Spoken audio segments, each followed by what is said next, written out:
Kalak palibaksing amadi Western media na sanduko ipaw da magtaraga Putin bu wakal yaw da mifat da mo'y ubudi yam chaw na lan gani. Sigum Amerika gilalong si Putin na kang namoy kanbibra. Syria da thokriba sigum masti Amerika mali niya to na Ukraine da mong idyang jamang le. Sada Putin na borka thalaga ke kulot pi sanara le gada banate. Video hodringi mangoy na wafam amadang. Nung si Zerbisil nausang na video may yang mahudringay video dogi maming video dogi title hana mapung pana mamutan na ng tinapabi na ba nulukjari. Mamang na thagatsakiba Russian-Ukraine war gi video gi title da from Ukrainian perspective haina hapsari bagi maram kangminasi. Mi ani khanaba matamda nakal ani maki wata dana asumaran bisar to waya da maram na perspective amam hana paikhatjabani. Perspective khudingmak channels da cover torok na bhona jagani. Loina na miribak da lan suknari besigi maramda irisa singna pampam da phongdong na matamda yarim kai fajaba leibak macha ta wahi mata ta maksina binaba nolukchari.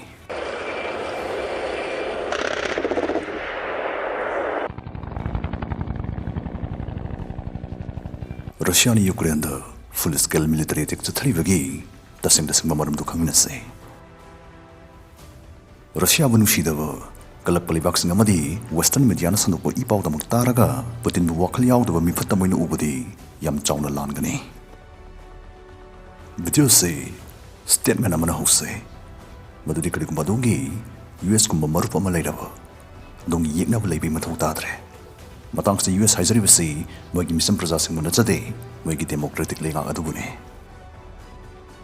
hijack clip statement na sige nungi wahantok handaki Russian-Ukraine war stay da yam making na Fong doble. US na uzig tawrisi kadang nom doon bitin gayo ibitane tasing Ukraine demok song turok na at tay mating pang pride sumbang pangde.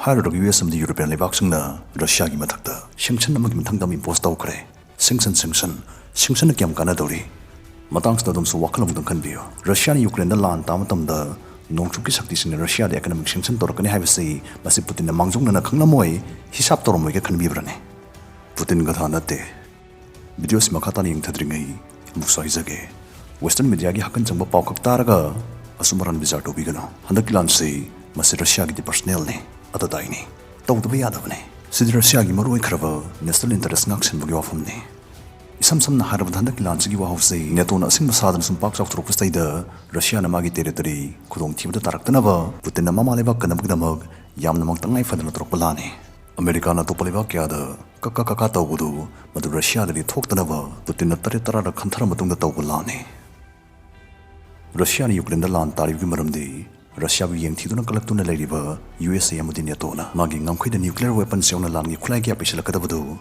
madu Russia na sumpam pamde Modi na Putin oram na supam loi adum ningsingbra thongsim America amudi neto na Syria da lan tamadam da su Turkey da makhoi gi khulai khin kribaduni masima koina dum tawduna la longne America na Turkey da 90 B61 nuclear bomb phawba pisin kribane nuclear gi yana bathora phaw season hana bagi panamda sugum America gi lalong sei Putin na khangnamoy khanbibra Syria da thokribasgum masti America mali ne to na Ukraine da mong idyang jamangle sada Putin na borka thalaga ke kulupi sanara legada banate Kalgum ngase America na Ukraine da tamtiba khulaising yohlak patargade sigit tom hok harba rockets na Moscow da landa ge di sumna minute kontrang nga khaki wari ne sugum hypersonic missiles na landa ge haragana Ukraine da Moscow fausi sumna minute manga khaki wane sadabu kamaina Putin na landa horoi doino Lansi ge han manumite US amdi neto na Lansi da kaksabi sharaktana ba madi Ukraine da khuthing jaltana ba Russia na warning tawduna lagli Moi hek yoksila pamatam da nuclear gi khulai na thengkai na badugumba proloi gi masak oigdaba prithvi gi ohum subulan jaw haiblo thorak pa yabagi oithopase yam sathina wangkat ka doribani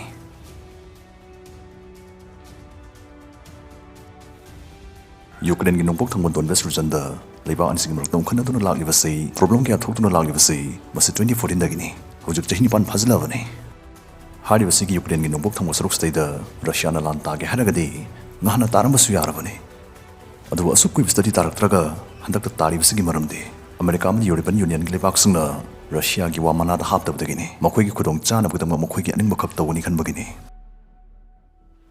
America si mahasagar wang da leibane Russia na prithvi sa leramiba magi mafam jaga siam chai masna maram oraga to palibak sungna mangona lan darak ba magi territory singnarak bahai basi masi oithok loi da phiba mam da leibane Sigum Russia Mausa in the laser number, Firesibuso, American on Tona Kalak Salivani. Langi Matam the Mausa gave a Dumba, a Zobukudum Zabam or any Kanbagi, Makoyam Chakjarivani. Sigum Russia Prakti Madagi Pangukudum Zab State the Matim Panks Lakanda, Yuki is in Russia and Malim number 1 superpower country, the Europea Hivagi, Mud Pow expert Kiana Punga Kivale Kravani.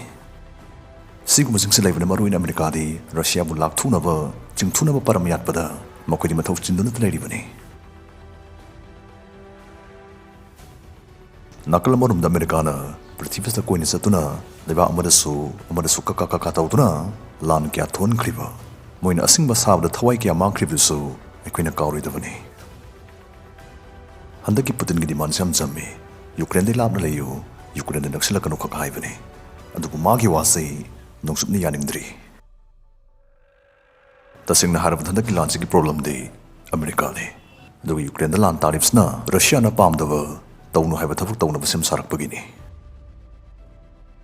Atom now Ukraine get the Munumai Nunang Pauragadi, Poplagadi, Syria, Iraq, Afghanistan, Yemen.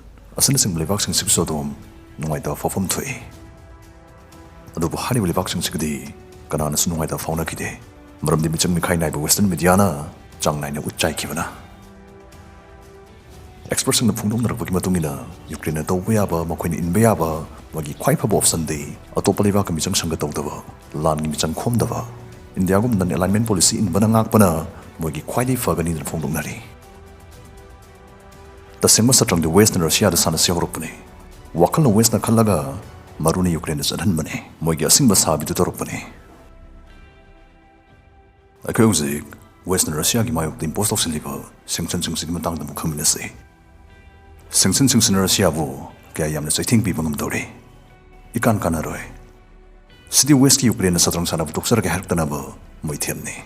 Singson Hives the Sanigum, Midcop Tonkai, Sanctuary Youngsil of the Mahikra Zabiwane. At the Midcap the Wangam the Mioivani, Sanctuary Youngsin by the Kashuri the Wane, Jingiwane, Maram de Leva Magikan Lakarbatos and Abiram, Kotong Lini. Arrival Hide Singson Hives Mukti, Nang Angamada, Nangum de Mapantropi Yariko Haraga, Mamang Tong Solon Sinamugumbane. The Matangs the Angangs Napan talked of Yadi Haragadi, Maning Tongum de Boiro, Tonau de Litoki Kesudumia.